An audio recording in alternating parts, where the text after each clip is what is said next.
What's the difference between matcha and regular green tea? While matcha is technically a type of green tea, it functions very different from other green teas. In this video, we're going to compare matcha with sencha, a very common type of Japanese green tea, to see what makes the two teas similar and what makes them different. First, let's start with the basics. Matcha comes in a powder form and sencha comes in loose leaf form. Already, this creates some major differences in how the tea is prepared and consumed. With regular green tea, you're drinking an extraction of the leaf, and with matcha, you're drinking the whole leaf mixed into water.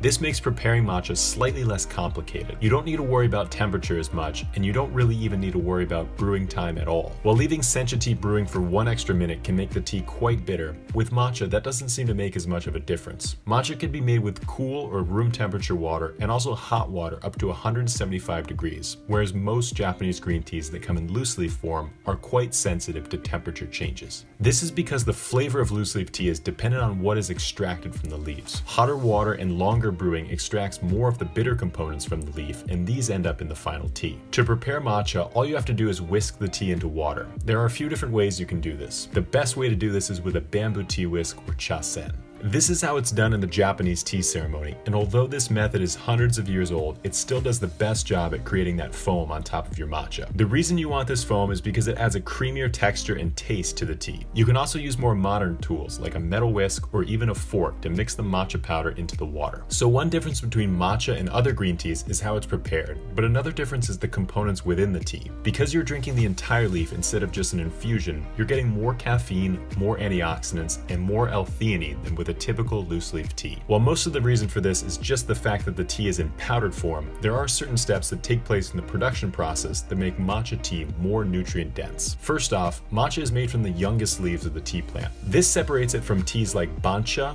hojicha, kukicha, and many types of sencha. Teas like gyokuro, kabuse sencha, and shincha are made from these young tea sprouts, so in that sense they're very similar. The tea plants used to make matcha are shaded for 3 weeks prior to the harvest in order to boost the levels of chlorophyll and theanine. This makes the tea smoother and sweeter, as well as greener in color. Gyokuro is the only type of leaf tea that's shaded for this long, which makes matcha quite different from other Japanese green teas. What makes matcha similar to all other Japanese green teas is that it's steamed after the harvest. By heating the tea leaves after they are harvested, you deactivate the enzymes that cause oxidation and prevent the tea from turning into a black tea. This heating process is essentially what makes a green tea a green tea. The tea leaves are then dried at multiple stages throughout the production process, but then the leaves used to make matcha undergo a unique step. They actually have their stems removed. The stems within the leaf don't grind as well as the leaves, and they also detract from the sweet and savory flavors of the tea, so they are removed to make tencha. Tencha leaves are then ground up in a large stone mill to make matcha. It takes this mill up to an hour just to produce 50 grams of this precious tea powder. When it comes to the flavor of the tea, sencha is a lot more mild than matcha. Matcha really plays on these powerful savory notes and some of these grassy or even seaweed flavors. Sencha is a lot lighter with these flavors of baby spinach, sweet corn, and edamame. If you're a beginner to the world of tea, you may want to start with a tea like sencha instead of matcha, as it will be a bit softer on your palate. So to recap the differences of these two teas in chronological order from growing to tasting, matcha is made from younger leaves, shaded for a longer time, it has its stems removed, it's ground into a fine powder, and it can be mixed directly into water instead of brewed.